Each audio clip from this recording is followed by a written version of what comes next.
around the mall and visit with people from all over America, coming to Washington for all kinds of reasons. But I always ran past these hot grates on the sidewalks of Washington, D.C., always filled with homeless people when we moved there. And by the time of my second term, there were no homeless people there anymore. Henry Cisneros came as close to eliminating homelessness in America as any place else.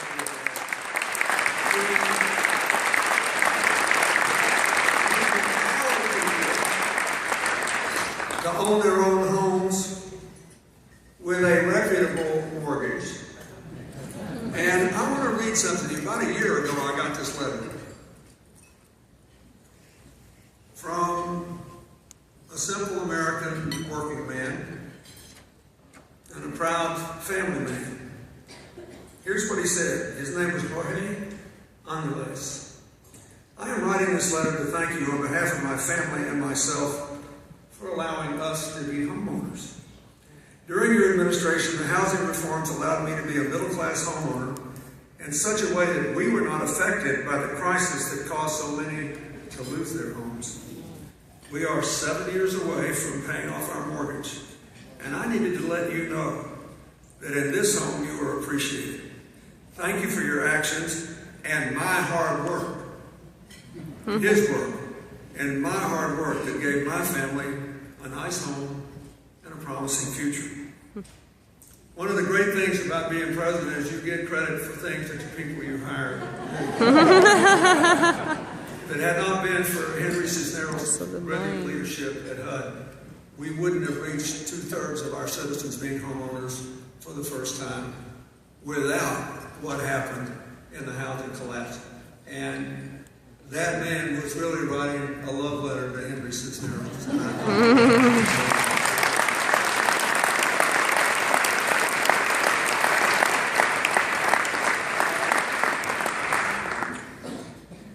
Now, increasingly, the work of the World Affairs Council and the work of building the economy and strengthening the fabric of society of San Antonio, and indeed all of Texas and in the larger sense the United States, are just two sides of the same coin. We are living in the most interdependent age in human history. And Henry was kind enough to mention that this is the 20th anniversary of the NAFTA agreement. And was it perfect? No. Imagine what would have happened if we hadn't done it. What would the world look like if we defeated NAFTA? What would the world look like if I hadn't helped Mexico when they almost went bankrupt in 1995?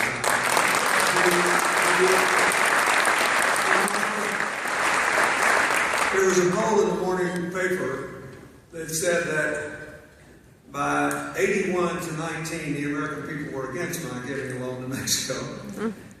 Wow. And in the afternoon, the Republican leaders in the Congress, who, in fairness to them, Bob Dole and Newt Gingrich had actually said they would support me, came and told me that they had been informed after the poll appeared in the paper that they would be deposed as the leaders of the Senate and the House.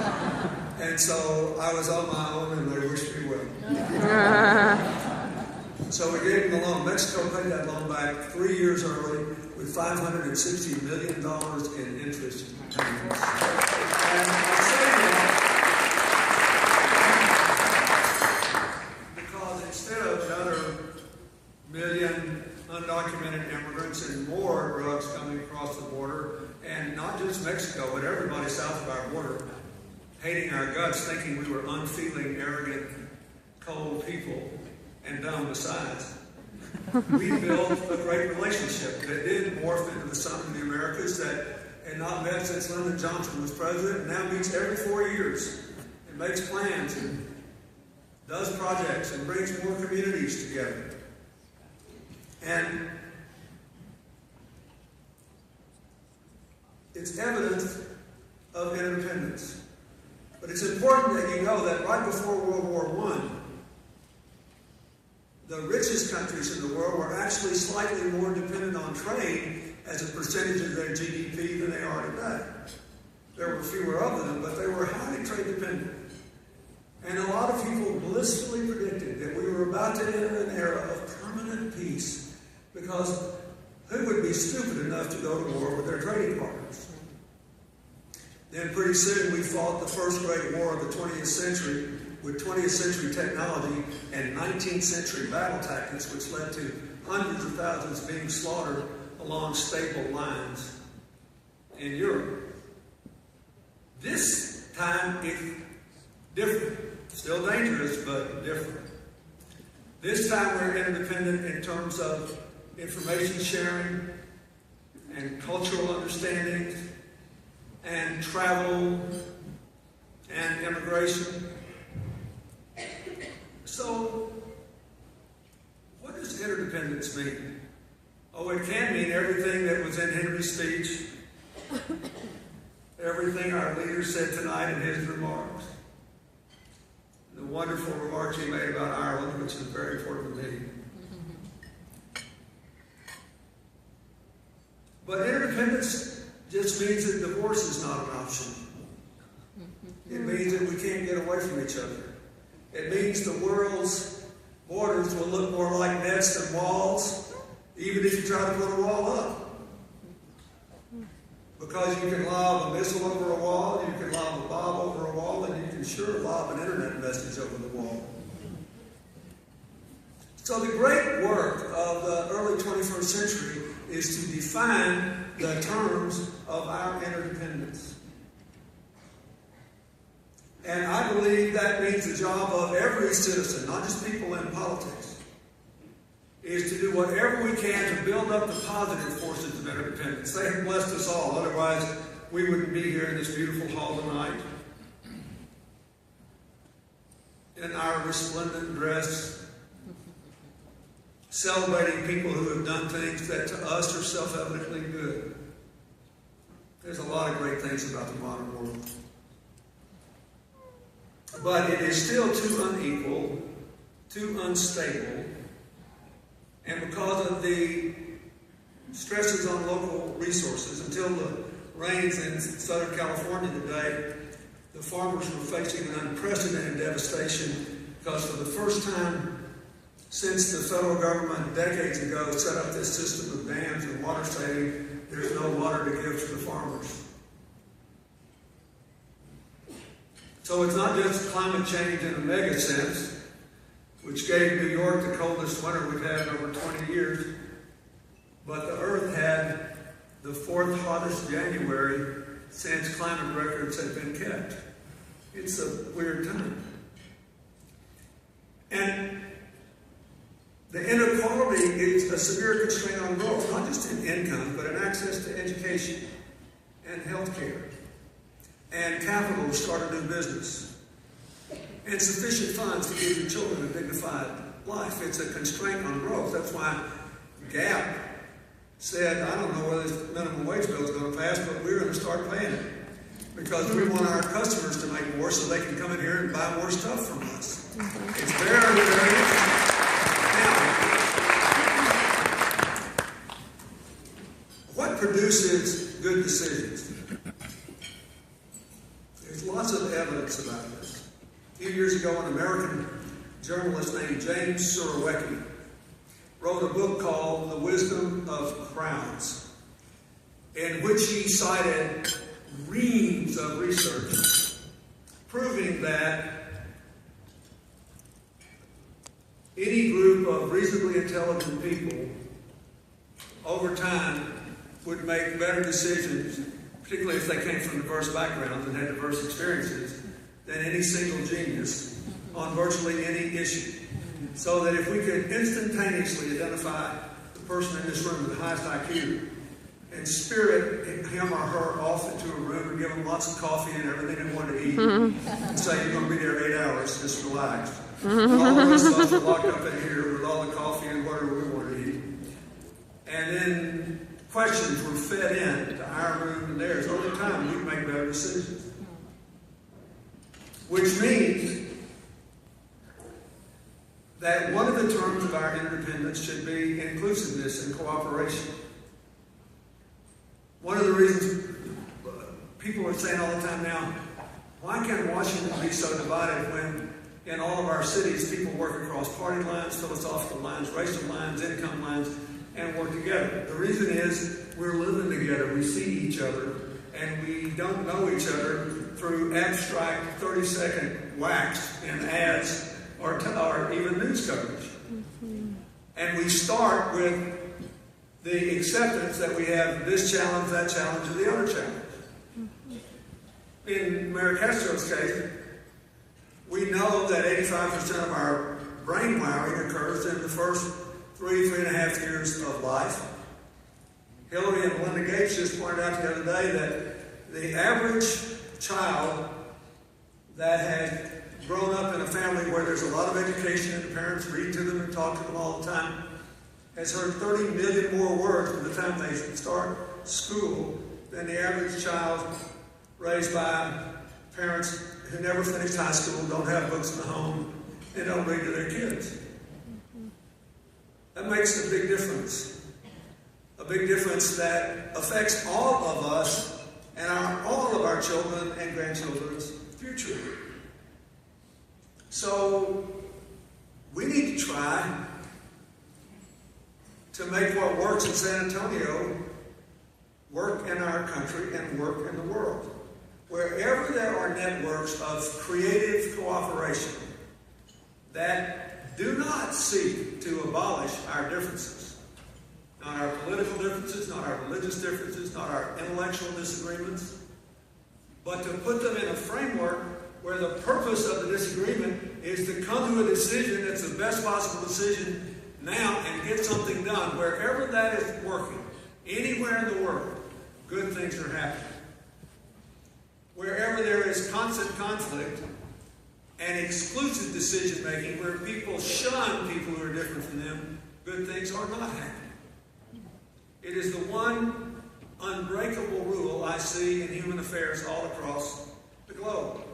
So that's why I worked on NAFTA and the Summit of the Americas and tried to help Colombia and the other Indian countries get rid of the narco-trafficking cancer and the guerrilla groups that were their enforcers.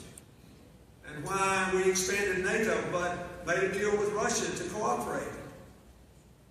Why we did stop the slaughter in Bosnia and Kosovo, and the Russians couldn't support us because they were identified ethnically and politically with the Serbs, but we still let them be part of the international peacekeeping group to shoulder the responsibilities. Wherever there's a sense of shared responsibility, you can create shared opportunity, shared responsibility, and peace. And today, it's a little more challenging. Partly because power is even more diffuse. Now, non-state actors from great foundations like Habitat, the Gates Foundation, our foundation, we can have an enormous impact in the world. And so can a lot of smaller ones. So can terrorist organizations. I noticed one faction of Al-Qaeda bumped off the leader of another one fighting in Syria. And neither one of them want to let anybody who disagrees with them have anything to do with the future of Syria. So, power is more diffuse. Distinguished American immigrant named Moises Nam wrote a book recently called The End of Power. It's really not really about the end of power. It's about the diffusion of power, the dispersal of it, and what's good and bad about that. The second thing is, it's easier to take down something bad than to put up something good in its place. So, the young people in Tahrir Square in Cairo, I still remember vividly watching Wrapped every night, CNN, and the interviews with those young people. They were about the most impressive people I ever saw. And when they toppled the Mubarak government, they didn't have a political party. They didn't even try to get together and form one. They probably wouldn't have had enough votes to win many seats in Parliament if they'd had it, but they didn't even try. So the Muslim Brotherhood won the election because they were the only long-standing organized force in the Egyptian countryside. And then they got in and committed the same error that the people they replaced had committed. That is, they did not make the other people feel welcome. So all of a sudden, Christian churches were being torched, and the Coptic Christians, who were only 10% of the Egyptian population, but 30% of its GDP, felt like they were going to be run out of the country. Now, that's a great economic strategy, isn't it? Take 30% of your GDP and just stick it to them every day.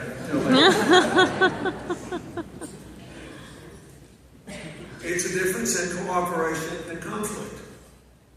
You see it. One of the things that people are worried about in Syria is who wins if Assad goes. Is it always going to be a choice between one kind of dictator or another, or can we build a future of inclusion, of shared decision-making, and shared prosperity? In an interdependent world, that's what's important. When my friend Nelson Mandela finally gave up the ghost of his long fight with his last illness, and everybody was, trying to sanctify him, which was fine. He was a saintly, wonderful man. I said, I don't want you to forget one thing. This guy was a really good president. Mm-hmm. He was the first democratically elected president of South Africa. He was good. Mm-hmm. And he did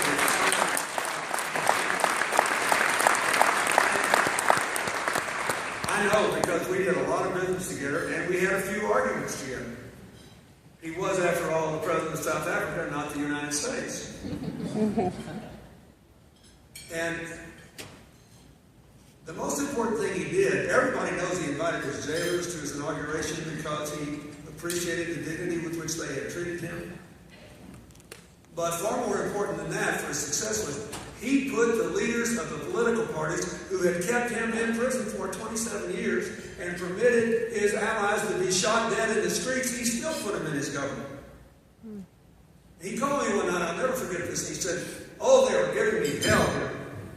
I said, "Who, the Afrikaners?" He said, "No, not the Afrikaners, our people."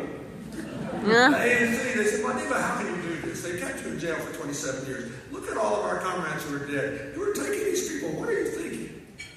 You got 62% of the vote against 18 opponents." Which wow. 19 candidates, you got 62%. And I said, "What'd you tell him?" He said, "We just voted for the first time in 300 years. Can we run the army? Can we run the police force? Can we run the banks? Can we run the central bank? Is there one single solitary thing we can run all by ourselves? No. Someday we may be able to. I don't think we should ever run all of it all by ourselves, but today we cannot do this. We have to do this together." And so he succeeded. When I was a young man, Beirut was the most beautiful city in the Middle East, and it was totally destroyed in the 1970s in the ethnic and religious wars in Lebanon. And Lebanon adopted a constitution, which I think should become a model for conflict places throughout the world. Why? Because there are more Sunni Muslims in Lebanon than any other group. But they signed on to a constitution that said, okay, if the Sunnis win the prime ministership, then the leader, the Speaker of Parliament, who's the highest ranking official in the Parliament, will be a Shia. And the President will be a Maronite Christian. And the Chief Justice of the Supreme Court will be a Druze. And we will share the future. We are going to gamble that this fragile peace we have just made, after virtually destroying each other, will hold together if everybody has a little skin in the game and we all have to go forward together. And, Lebanon's not strong enough to keep the Iranians from sending the Hezbollah through to the Bekaa Valley in Lebanon to train these terrorists. It's not strong enough to say no to the Syrians, except now they're in trouble. But when they're not, sometimes militant groups in Lebanon rocket Israel, and Israel rockets them back. But it is hell. Their democracy is hell because it is a democracy of inclusion. So if you walk away, you're giving up something, not because you're shut out. When the current leader of Iraq was elected, no one can complain. Iraq has more Shiites than Sunni. and they felt they were politically disempowered. But the reason that the so-called surge worked under President Bush is that the tribal leaders of the Sunni Muslims fought with the Americans because they were sick of the Al-Qaeda, because the Al-Qaeda was an exclusionary group who would kill their own Sunni leaders if they didn't do what they wanted them to. Then when the threat went away, the Sunnis got cut out again. So we have all this trouble over there now. The only way to solve it is for the Sunni and Shia to find some way, along with the Kurds, to govern Iraq together. A condition of interdependence is inclusion.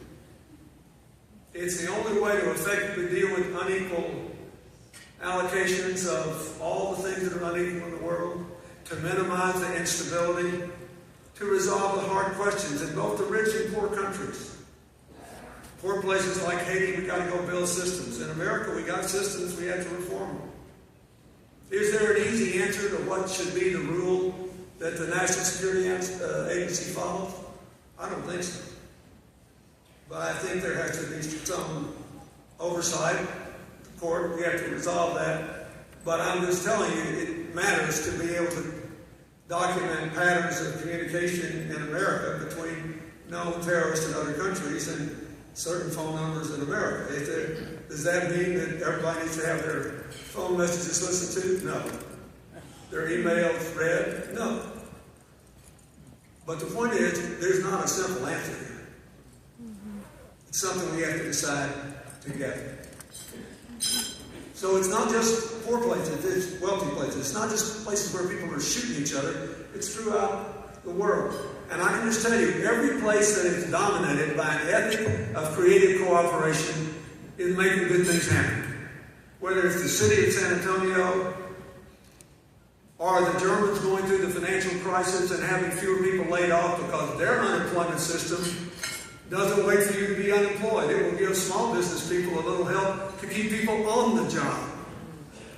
Because their trading system has affirmative ways of getting small and medium-sized businesses into the international economy that are more effective than anybody else's. And I can give you 100 examples of this. If you look at what just happened in Ukraine, it's a country I know well. I always believed when I was president that what happened to Ukraine and Turkey would determine a great deal of the 21st century world. First, it's an astonishing thing. The whole government was brought down by citizens. And the apparatus of the state, including the military, would no longer support the president once they started killing protesters in the street. Now the question is whether they can really bring in people who are committed to reflecting the values those people in the street had. Will it be like Egypt and just a different set of dominators, or will they find a way to build a shared democracy? Will Turkey keep becoming more autocratic, or will they go back to the more democratic model they had just a few years ago? One of the reasons I'm optimistic about the future of our neighbors in Brazil, even though they're going through a tough time now and their economy is a little too export dependent, is they have an astonishing proclivity for shared decision making. Look at the difference in how the mass demonstrations were handled in Brazil and in these other countries. The police didn't beat these kids up and put them in jail when they started demonstrating against their economic problems and the high cost of bus fare and whatever triggered them. The president went into the streets and said, you know, you guys have made some real points, and there is still too much corruption in our political system. I want you to help me solve the problem. I went to a meeting 3 years ago, an astonishing meeting about how Brazil could continue to have electricity produced from clean sources, which to them meant hydroelectric power, without reversing the progress they had made in preserving their rainforest, which produces 20% of the oxygen on Earth from non-ocean sources. And their ideas are important. Here's what was important to me. I'm sitting there in a meeting. In the background is all the fighting going on in Washington, D.C. And the heads of every electric company, every oil company, the big timber companies, the leader of the Green Party in the last presidential election, the leader representing the native Brazilian tribes who were going to have their whole way of life destroyed if they built more dams in the rainforest. They were all there sitting at round tables like you are, talking to each other like they had half good sense. Nobody was screaming, nobody was calling each other names, nobody pretended that it was going to be easy for them to develop clean electricity if they didn't have hydropower, and nobody pretended it was for hydropower. Nobody pretended that they wouldn't destroy at least one 2,600-year-old Indian tribe that was constitutionally protected. And I thought to myself, whatever the best answer is, this is the best way to get it. The real problem that Russia has in trying to maintain all this control over its own people and its neighbors is that they still believe that politics in a global sense and economics are zero-sum games, that in order for them to win, they have to diminish the United States. I believe in an interdependent world, the only solutions that work are those where everybody can win. And all over the world, wherever you see a racial, an ethnic, a religious, or just an old-fashioned political power struggle, the people who believe that in order for them to win, somebody else has got to lose, are going to get a bad outcome.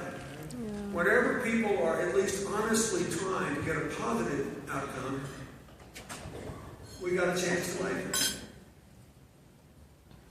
Colorado just promulgated an interesting rule the other day. Henry mentioned that shale energy. Look, I'm from Arkansas. I think this energy revolution is a great thing. And I think that the fracking technology is not the problem. Bad wells are, where there have been environmental problems. But Colorado says we need higher standards, and we're going to have special standards to prevent methane leaking from the wells, because if we can do that, then we really will be helping the climate problem as well as making America more economically powerful. In other words, they listened to each other and came up with a reasonable resolution that enables us to tap an American energy source, generate wealth, be strong, be independent, and respond to the principal environmental objection to it. Why? Because they decided to work together instead of fight, so there'd be one winner and one loser. It's the last point I want to make. The best book on international relations I've read in the last 2 years, and on human psychology, was written by a Nobel Prize-winning microbiologist named E.O. Wilson. It's called The Social Conquest of Earth. He wrote it when he was 87 years old. He's now 90, and he's still got all his marbles and then some.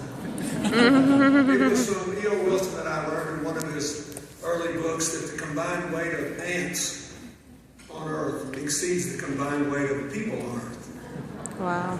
It's a lot of ants. Yeah. But Wilson, anyway, chronicles, insofar as the scientists can, the entire history of life on Earth. I mean, from the beginning of single-cell organisms. And he says, if you look at what's happened, as long as any kind of life has existed on Earth, there are 4 enduring species: ants, termites, bees, and people.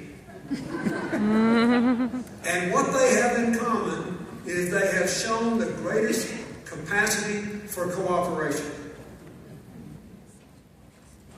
There are ants in rainforests that, when they're being chased by prey, predators, will sense, without a brain, sense that they're about to be caught and destroyed. So some of the ants will walk up on the tallest blade of grass and sacrifice themselves so the other ants can get away. There are termites in hot climate that build air-conditioned housing. That is, they dig holes in the ground and they drill 5, and they hollow them out so they can all live there. Then they drill 5 holes. but they'll only go in and out of one of them. The rest are purely for air circulation. And when a flood is coming, a rainstorm, they'll stay out altogether to keep from drowning. They know without rain. And of course, we all know bees pollinate 90% of what ultimately becomes part of human consumption. It's an astonishing story. So he said, now people are by far the most important cooperators. That's what the World Affairs Council is all about, right? He said, people are the most important cooperators because we alone have consciousness and a conscience. But because we know we're smarter than other living beings, we are prone to arrogance and self-destructive conduct.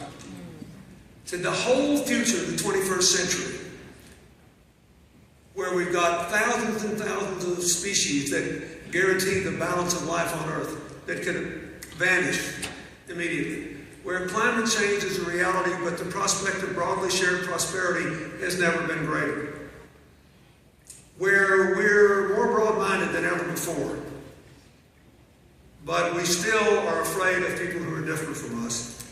It all comes down to whether our cooperative instincts trump our fears and our differences. That's why America needs to pass immigration reform. That's why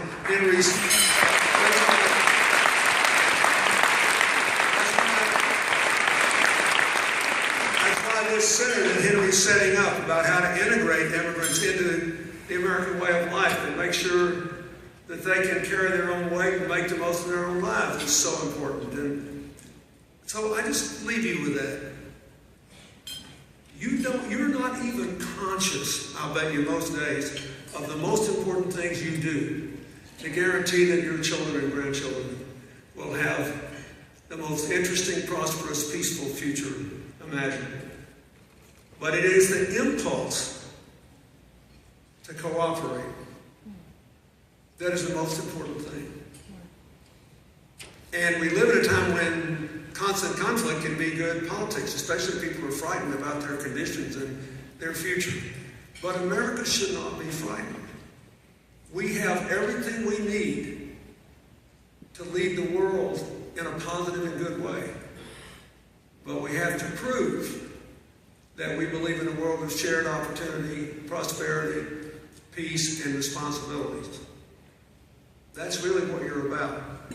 So if anybody ever asks you what's the most important thing about the World Affairs Council, tell them it's a network of creative cooperation. And all you have to believe is that we've got to go into the future on positive terms. Then you can believe whatever you want about politics. You can worship however you want or not. You can be proud of whatever differences you have. And just don't forget this, every non-age-related difference you can see in this room is a product of 0.5% of your human genome. We are 99.5% the same. We spend 99.5% of our time